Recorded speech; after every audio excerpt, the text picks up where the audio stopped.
Hello दोस्तों, आप सभी का स्वागत है आपके अपने यूट्यूब चैनल इंग्लिश मस्ती पर। आज हम आपको बताने जा रहे हैं कि बीएड की फाइल कैसे बनाई जाती है। हमारा सब्जेक्ट है हिंदी। सबसे पहले हम हेडिंग डालेंगे, अभ्यास पाठ योजना संख्या, जो भी आपका नंबर हो आप उसको डालेंगे। उसके बाद महाविद्यालय का नाम डालेंगे और उसका एड्रेस डालेंगे। उसके बाद हम 5 छोटे छोटे कॉलम बनाएंगे, जैसा कि आप हमारी फाइल में देख रहे हैं। उसमें दिनांक, कक्षा, विषय, अवधि और कालांश डालेंगे। उसके बाद हमारा अगला हेडिंग होगा प्रकरण। प्रकरण हमने आत्मनिर्भरता का बनाया हुआ है। उसके बाद सामान्य उद्देश्य हमारी अगली हेडिंग है। सामान्य उद्देश्य में पहला पॉइंट है हमारा छात्रों में हिंदी भाषा के प्रति रुचि जागृत करवाना। दूसरा पॉइंट है बच्चों को कल्पना शक्ति का अवसर प्रदान करना। और तीसरा है बच्चों के द्वारा मातृभाषा का विकास करना। और चौथी पॉइंट है भाषा ज्ञान को अच्छे से समझना। आगे का हमारा हेडिंग है विशिष्ट उद्देश्य। विशिष्ट उद्देश्य में छात्रों को डॉक्टर राम कुमार वर्मा द्वारा लिखित निबंध आत्मनिर्भरता का अध्ययन करवाना। दूसरा पॉइंट है छात्रों को नवीन भाषा एवं शब्दों से अवगत कराना। और तीसरा पॉइंट है छात्रों को कैसे आत्मनिर्भर बनते हैं और आत्मनिर्भरता का पाठ पढ़ाना। हमारी आगे की हेडिंग है सहायक सामग्री। सहायक सामग्री में हमने लिखा है लपेट श्याम पट, चाक, डस्टर। उसके बाद हमारा आगे की हेडिंग है शिक्षण विधि। शिक्षण विधि में 3 विधियां हैं। पहला प्रश्नोत्तर विधि, दूसरा व्याख्यान विधि और तीसरा प्रदर्शन विधि। उसके बाद हम आगे की हेडिंग डालेंगे पूर्व ज्ञान। पूर्व ज्ञान में बच्चों को आत्मनिर्भरता की सामान्य जानकारी है। उसके बाद हमारा प्रस्तावना प्रश्न हो जाएगा। प्रस्तावना प्रश्न में हम फिर से 3 कॉलम बनाएंगे।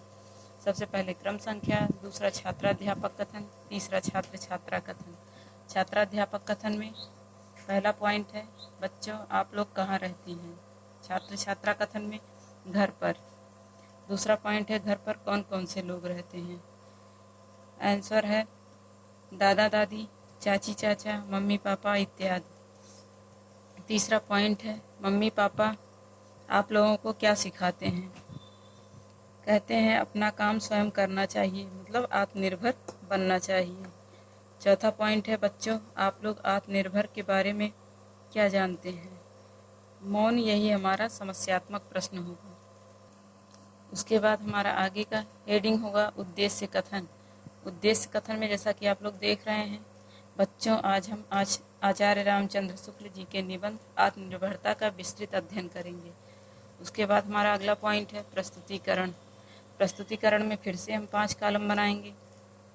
पहला क्रम संख्या, दूसरा शिक्षण बिंदु, तीसरा छात्राध्यापक कथन और चौथा छात्र छात्रा कथन, पांचवा श्याम पट कार्य। शिक्षण बिंदु में आदर्श वाचन हमारा पहला शिक्षण बिंदु है। छात्राध्यापक स्वयं पढ़ेंगे। छात्र छात्रा कथन में हम लिखेंगे। उसके बाद छात्राध्यापक कथन में लिखेंगे। उसके बाद छात्र छात्रा कथन में बच्चे ध्यान पूर्वक सुनेंगे। और श्यामपट कार्य में हम अपना प्रकरण डालेंगे आत्मनिर्भरता। उसके बाद अनुकरण वाचन। अनुकरण वाचन में छात्राध्यापक बच्चों से पढ़ने के लिए कहेंगे और बच्चे अनुकरण वाचन करेंगे। उच्चारणाभ्यास में छात्राध्यापक बच्चों से शुद्ध उच्चारण करवाएंगे और छात्र छात्रा कथन में बच्चे उच्चारण अभ्यास करेंगे। उसके बाद व्याख्या है विद्वानों ... निकलती है। आचार्य रामचंद्र शुक्ल जी ने कहा है, जो लोगों ने बहुत ही ठीक कहा है। आचार्य रामचंद्र शुक्ल जी ने कहा है जो विद्वान लोगों ने बहुत ही नम्रता ही स्वतंत्रता की धात्री या माता है। रामचंद्र शुक्ल जी ने कहा है थोड़ी बहुत मानसिक स्वतंत्रता परम आवश्यक है, चाहे उसमें अभिमान हो और नम्रता दोनों का मेल हो, चाहे वह नम्रता से ही उत्पन्न हो। युवाओं को सदा यह याद रखना चाहिए कि अपने से बड़ों का सम्मान करें, छोटों को हमेशा प्यार करना चाहिए। हमें अपनी आत्मा को नम्र या विनम्र रखना चाहिए। नम्रता से मेरा अभिप्राय डरपोक से नहीं है, जिसके कारण मनुष्य दूसरों का मुंह ताकता है।